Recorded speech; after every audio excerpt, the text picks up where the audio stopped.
everyone, it's Haley, and today is Bookmas Day 12, so I'm going to be talking about the surprising books this year that I didn't think I was going to enjoy as much as I did, and on the other hand, the disappointing books of this year that I thought I would like a lot more.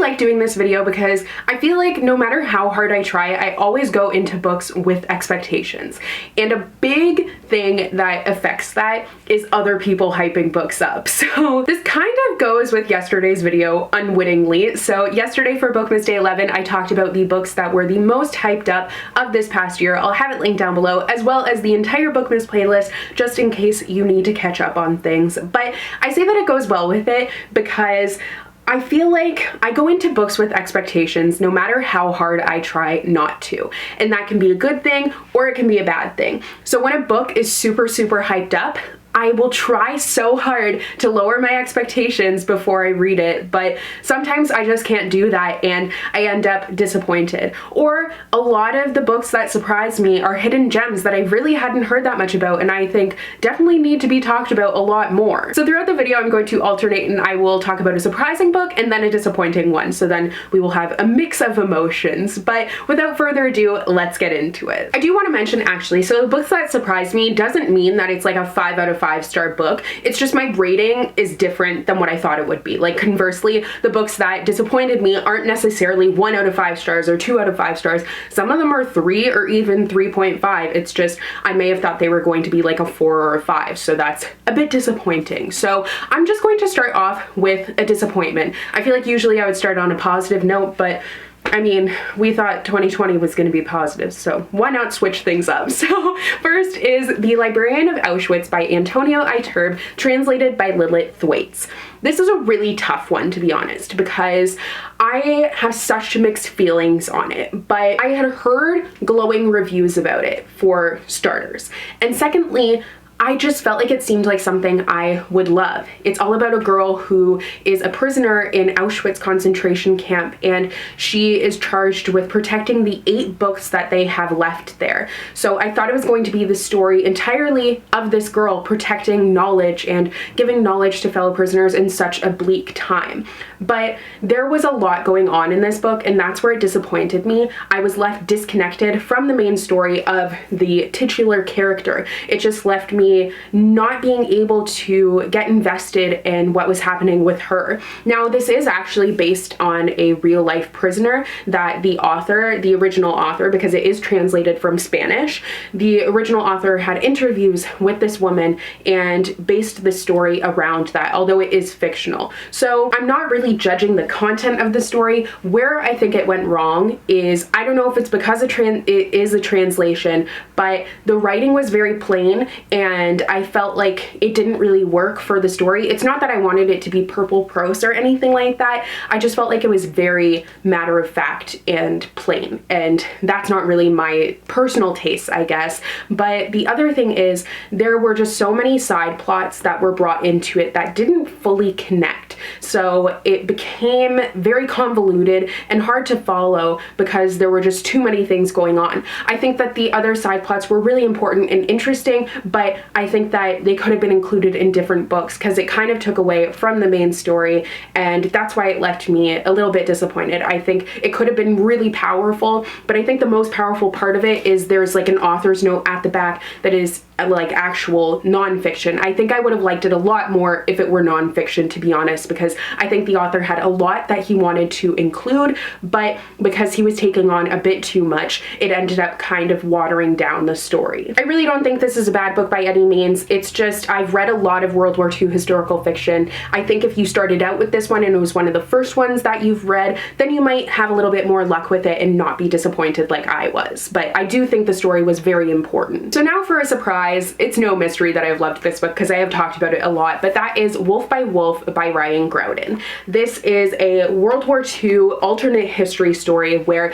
the Axis powers won the war, and I just hadn't really heard that much about this book. I saw it here and there, and I had heard like glowing reviews for it, but it just is very, like, it was, at least I feel like, I mean, at least for me, it seems like it's talked about more now because I talk about it all the time, but I felt like it just never had anyone recommending it a lot, which is very strange because, I mean, I recommend it all the time now, obviously. I've talked about it a lot. And another surprise would be Lovely War by Julie Berry, but I didn't want to, like, you know, I'm trying not to be too repetitive, but you guys know that I loved this one. I was just blown away by how inventive the story was and how successful it was, how much it made me think, because it's such a unique concept. So I didn't know how it would work. I was very skeptical going into it because it's about a girl who can skin shift and you have that alternate history sort of thing. So I was like, this all seems like it's going to be too much and it's not going to fit together, but it actually did really well and I just was on the edge of my seat the entire time. So now for my next disappointment, Starry Eyes by Jenn Bennett.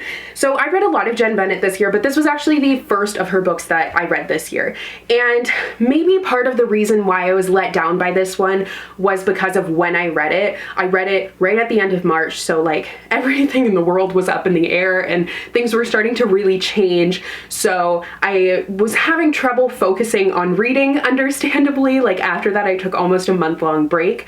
But I think the biggest disappointment for this one for me was the fact that it was so hyped up. Like, it was unbelievably hyped up. I had just kind of picked it up because I had read a Jenn Bennett book before and it sounded fun. It's about a girl and her best friend. No, it's not her best friend. It's her, that's what, see, I thought it was gonna be a friendship story about a girl and her best friend, but it's about a girl and her former friend who is a boy. So it's a romance story, but I didn't know that going into it, but they go on a camping trip together and it's kind of like a surviving thing and she's really into stargazing, so that's a big topic in it, but I just was intrigued by it, so that's why I picked it up without knowing anything of like the reviews of it. But when I mentioned it on TBRs and in haul videos, so many of you guys said it was like your favorite contemporary and you loved it. So the reviews were so great that I was like, oh, this is going to be a great book, but I just ended up being let down because my expectations got really high for it and I was kind of bored the entire time. Like there were things I liked about it. I did enjoy it. I gave it a 3.5 out of 5 stars, but based on what you guys were saying, I thought it was going to be more of like at least a 4, maybe a 5 out of 5 stars. And I think when I initially finished it, I actually gave it a 4 out of 5 stars.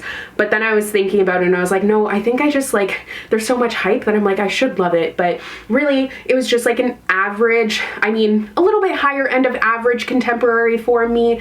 And I think having read the other Jenn Bennett books that I have now, I just think it's not like my favorite. Obviously I've enjoyed the other ones more, so I don't know. Now my next surprise is Tiny Pretty Things by Dhonielle, Clayton, and Sona Charaipotra.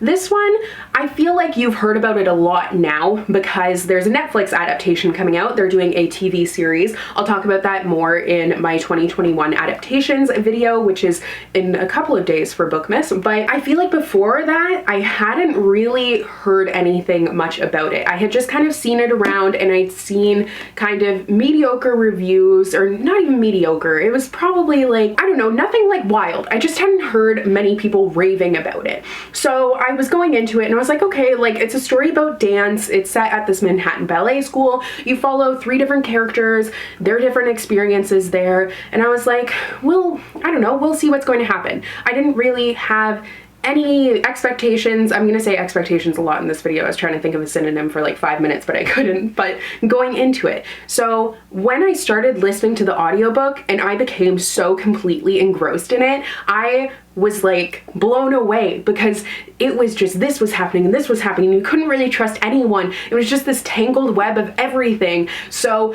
it was just one of those stories that because of all the drama in it and seeing these different perspectives from all these different characters, piecing everything together, I just was on the edge of my seat. And like, there are certain scenes that literally stick out to me because they were like, yikes, like they make me cringe, honestly. But there was a lot of drama in it that just kept me totally hooked. It's like one of those things where like, it's drama, so you just can't look away. It was like a dumpster fire, but I couldn't look away. Like, I'm not saying in terms of the writing or the characters or anything, it's just like the plot line, which was so well done. It was just, you were watching all of it implode, and that just like totally, the twists in it, oh my goodness, I was like, didn't see any of that coming. So definitely a really pleasant surprise for like a mysterious drama, high stakes ballet story. It was super cool, and I am excited for the adaptation, but also skeptical. My next disappointment is The Toll by Neal Shusterman.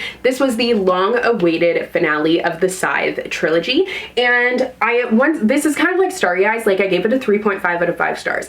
It's not that I didn't like it, it's just I was let down by the way things were going in it. So I think the biggest thing is this book is a brick, and it felt very, very dense.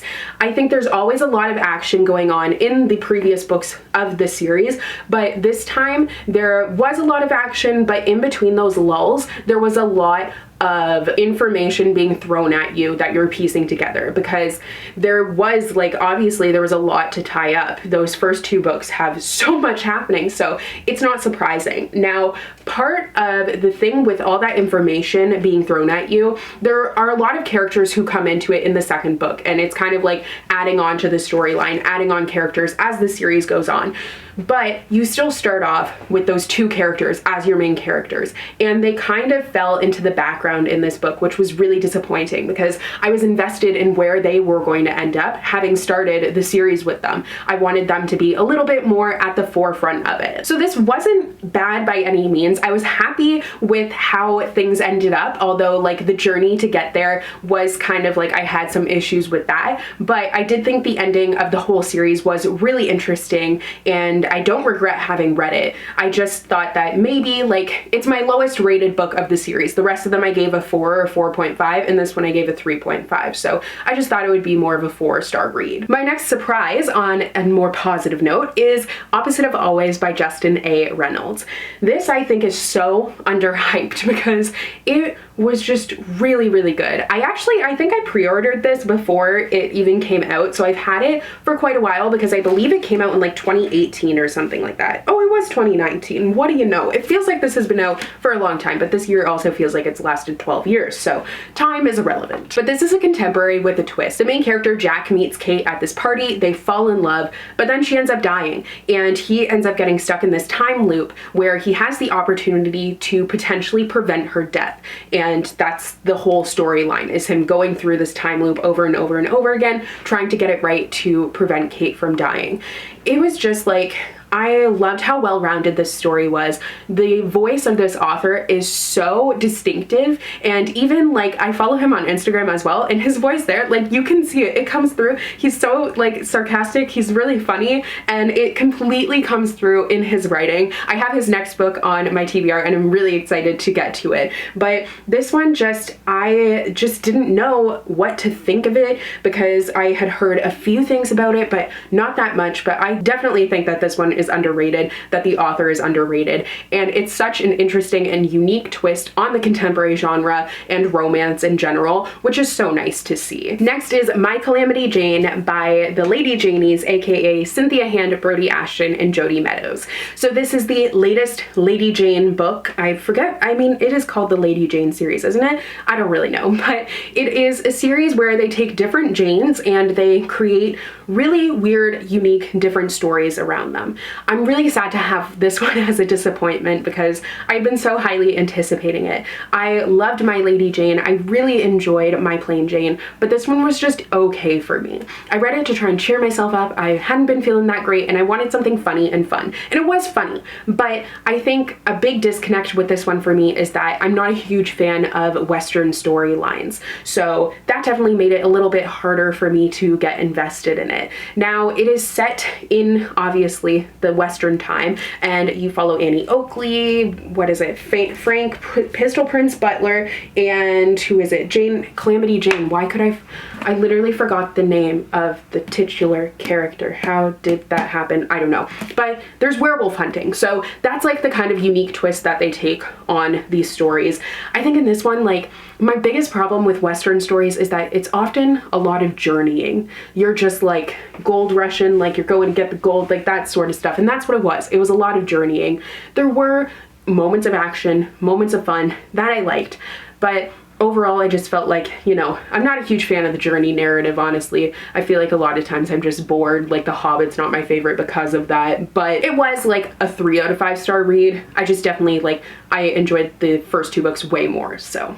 Oh well. My next surprise is House of Salt and Sorrows by Erin A. Craig. This was a fairly hyped up book, to be honest. Like, quite a few people were talking about it last year, and I think I got it in a subscription box, maybe Fairy Loo or Owl Crate or something like that. I don't entirely remember, but I was happy that I had it because I had seen it floating around and it had piqued my interest. However, I just didn't expect to enjoy it as much as I did because it's a horror story, and that's not generally something that I like. It is also a retelling, and I do usually really like retellings, but that horror element I kind of struggle with. Like, the thriller thing, it's not really for me, but this was just so atmospheric. It was perfect for when I read it. I read it like end of September, beginning of October, and it just pulled me into this creepy seaside manor where I was trying to figure out the mystery of what's happening to this girl's sisters. It's a 12 Dancing Princesses retelling. I can't remember if I said that already. Maybe I did, but I think I did, but everything is honestly all blurring together. But I totally understand why people were blown away by it because it's super interesting. It's very different because I feel like you don't really get like horror retellings that often, or maybe it's just I don't pick them up that often because I know that there's an Alice in Wonderland horror one, but that one's more adult, so that's why I haven't really picked that one up. It's by Christina Henry, I believe. But this one, I was like, I'll give it a chance, and I'm really glad that I did. I loved the author's writing. Definitely want to see more from her because she did such a great job of building up this atmosphere in this story, and I love atmospheric stories, so it was definitely super enjoyable for me. I definitely have a like uneven amount of disappointments versus surprises, so I think at the end, because I do kind of have more disappointments, I will probably be talking about those more. I'll have a couple repeats, so sorry for that. But my next disappointment is The Wicked Deep by Shea Earnshaw. Similarly, this is a story that I read around October because it is a spooky witch story, but it's kind of historical because way back in the day in the town of this book, you have these 3 sisters who were killed as witches, and now they come back every single year on June 1st, I believe it is, and they possess boys and drown them. So that is how they get their revenge. Now, I got this book last year, was super excited for it because it's actually Netflix picked it up. I'm not sure when they're adapting it, but that kind of piqued my interest a little bit more. And I saved it for my Halloween 24-hour readathon, and I just heard glowing reviews for it. So I did have like pretty high expectations going into it, and it never really hit that. I had just a couple issues that I couldn't really get over. It just, oh, so my main issue was that it kind of spoiled itself. It just, I feel like the shock factor would have been there for the plot twist a little bit more if it hadn't had one particular line that I was like, oh, so that's what's happening. And I don't often predict plot twists, but I did. I liked the plot twist, but I just think it would have been way more like wow to me if it hadn't had one line. The other thing is I hated the romance. It was so insta-love, it came out of nowhere, and I didn't think it was necessary, and also kind of like was uncomfortable with some things for that. So yeah, that one was just tragic. Now actually, I forgot to grab the book, so I'm sorry, but I will talk about another disappointment now because I do have more of those. But next is When We Were Magic by Sarah Gailey. This is another witch story, and I thought it was gonna be so much fun, so funny. The first line is like, I didn't expect to kill him, but I was nervous and condoms are difficult, so like I was like, this is gonna be funny. But I just was so annoyed because the whole plot line, and this isn't a spoiler, it happens in the very, very, very beginning, and it's in the synopsis, is that she accidentally, it's a bunch of friends who are witches. The main character accidentally kills the boy that she's hooking up with.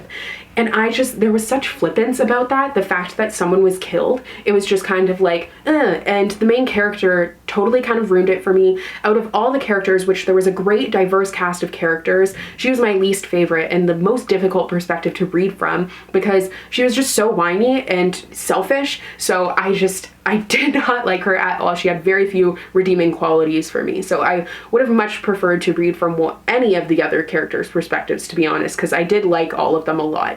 It did do diversity really well. It was an incredibly diverse story, but I just hated how there was literally like someone who was killed, but it was like, oh, but like she doesn't know, like, I've had a crush on my best friend and she doesn't know, but like everyone knows, but there's no communication. I don't know. It was just a very frustrating read, so definitely let me down because I thought it was going to be a lot more fun and enjoyable. Next is Allegedly by Tiffany D. Jackson. This was for sure a surprise for me in numerous ways. One, it's just a very shocking story overall with like the plot twist, which kind of tends to divide people, and I also have dividing feelings on it, but I also think that's one of the things that makes it great is how polarizing it can be. So this is the story of Mary, who killed a baby when she was just a little girl, and she has been in prison because of that, like, since she was 8 years old. So it allegedly happened. No one actually knows the truth, but she has been convicted of the crime, and she finds herself pregnant, and her child is going to be awarded the state because of her situation,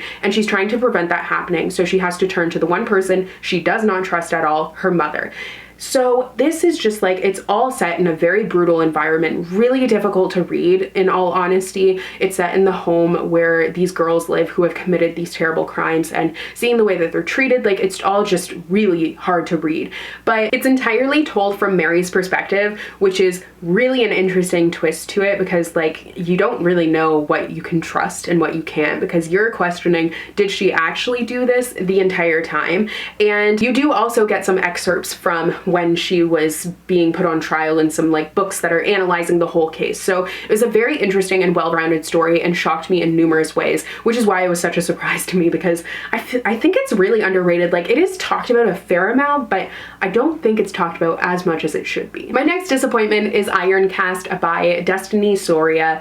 I didn't hate this book. It was just average for me, but I think where I was disappointed is it had a lot of potential. It's set in the 1910s. Is it the 1910s? 1919, so like basically 1920. So it does have kind of diviners vibes. It is pretty similar to that in the overall atmosphere of it. You have a lot of speakeasies. The two main characters have this ability to create these like illusions. They use basically songs and poetry for their magic, so that's cool. But my biggest issue was that I felt like the magic system wasn't really that well explained, and I wanted to know a bit more about it, but I just didn't fully understand it. Now, I also was kind of left unable to connect to the characters, so it left me, I don't know, just like, I felt like I was just on the surface level of the story the entire time, unfortunately, and that might be because of me, like when I read it or whatever, because I don't think it was a bad story at all. I think it had a ton of potential. I just was like a little bit disappointed in it. It also like jumps right into the story, so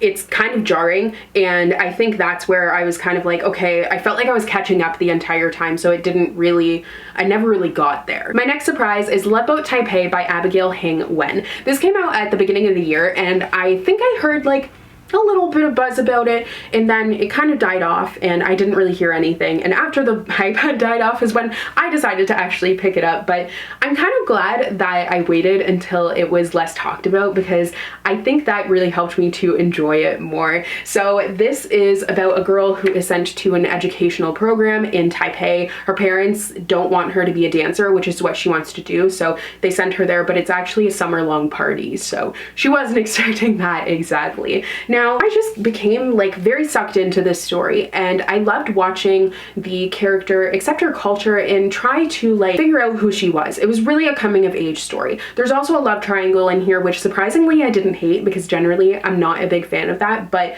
this one I could get behind. The whole setting of it, of Loveboat, was fascinating because it is like this wild summer-long party, and it just was super cool to see the main character, who wasn't really expecting to be in such a situation, deal with that. This was really a story about clashing worlds and how the main character kind of reconciled all of that, and also her relationship with her parents as well, and the expectations that they put on her, kind of like how she can manage that as well as what she wants to do and how she can make everyone happy, which is obviously a really difficult thing, but I think the book did a great job of dealing with that topic. So I just was very pleasantly surprised, because since the hype had died down, I had kind of like forgotten about it a little bit, so I picked it up on a whim and it was great. My next next disappointment is The Paper Girl of Paris by Jordan Taylor. Once again, didn't hate this book. I just think that I have read too much historical fiction for this to be one for me. It's dual perspective and timeline. So the present day perspective is from a girl whose grandmother has just died, and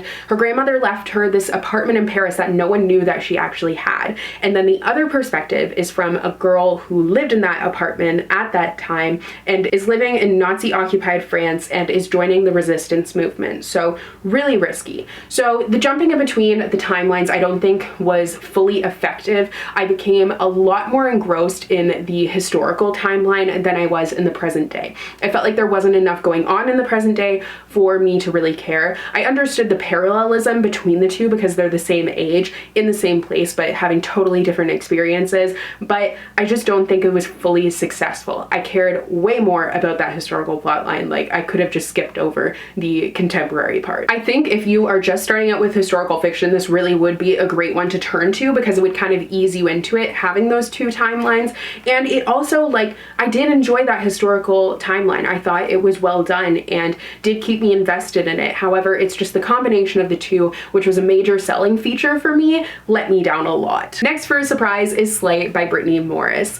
I don't know why this one surprised me so much because it does sound really cool. So it sounds like something I would love. It is about the main character who has she has created this whole video game that is celebrating blackness, and it is for black people to play and have this safe space in the gaming community where they can game. But then there ends up being this murder that is connected to the game that she's created. No one knows that she has made this game, so now there's a lot of questions of who has created this game, if they're responsible, like so many allegations there. I just loved the characters of this. I loved the characters so much, their relationships, and I loved the game. I felt like it was very well developed, and I think the author did a great job of tying what was happening in the game with real life and presenting this character that's trying to deal with that. Like, she's just a 17-year-old and she's made this whole game, but there's also like an actual murder that has happened because of that, and she's grappling with the difficulties of that. There's a lot of important social issues that are brought up in this book, but they're brought up in a great way, like a very interesting way that I feel like it makes you think without realizing that it's making you think, which I think is a good thing. Like, you're kind of forced into it even if you don't really want to be. Just with such a vibrant and interesting debut novel for this author, I've already pre-ordered her next book because I'm really excited to see what's going to happen next for her. My next disappointment is The Flat Share by Beth O'Leary. I talked about this in my worst books of the year, but like, honestly, I just thought I was gonna like this a lot more. The concept sounded absolutely fantastic, and this is totally a super hyped up book, but the concept just didn't end up working for me. It ended up falling flat. The writing is interesting, but that didn't really bug me so much. The main thing was it was just not the romance story that I was looking for. I felt like the romance part took a really long time to get going, and I guess I just prefer romances where they like actually see each other. I thought the post-it note thing sounded really cool because they share an apartment, but they only communicate via post-it notes. They don't actually know each other. It's just he's on midnight, so she lives there during the day. They're both trying to like save some money. He's trying to make some extra money, but it just like, I love the characters, but together I just didn't feel the chemistry, and I need that for a romance. My last surprise is One Day in December by Josie Silver. I don't know, like, I just didn't have expectations going into this one, to be honest. So I read it in December of last year, and I had nowhere to go but up, to be honest, so I was blown away by it. It is a misconnections romance, really quickly, because I've talked about this book quite a bit, but where they see each other and she falls in love with him, and then her best friend introduces him as her new boyfriend. So obviously they can't be together. So it's over the course of 10 years, you follow them and the drama that ensues, because truly it's like there's so much angst to the story. The most angsty romance that I've ever read, but it was super enjoyable for me. And just really quickly, one more disappointment, The Betrothed by Kiera Cass. Of course, I expected to love this book because it sounds like the selection. I love the selection, even though I didn't like the last two books of that one. I love like the original trilogy, and this sounded just like everything, like the court, the royalty. I think she does a great job of writing that, but it was just so one-dimensional, so flat, so I was just very sad about it. Okay, so those are all of my surprising books and disappointing books of the year. Obviously, I could have included, like, I could have talked about more books from my worst books of the year video, but I decided to not include all of those because that felt repetitive. But I hope you guys enjoyed. Please let me know what book surprised you this year and a book that disappointed you this year, because I would love to know. So tomorrow for Bookmas Day 13, it's a video I'm actually really excited about. We're going to be talking about my almost favorite books of the year. So these are books that I really enjoyed this year, but they didn't quite make my favorites list, and I haven't necessarily had a lot of time to talk about them for Bookmas, so I wanted to do a whole video where I would get to do that. So don't forget to click that subscribe button so you won't miss that video tomorrow, as well as any of the Bookmas videos that I will be putting up over the course of the entire month of December. So you can click that notification bell so you'll be notified whenever they come out. But thank you guys so much for watching. I hope you enjoyed, and I will see you tomorrow with another one. Bye!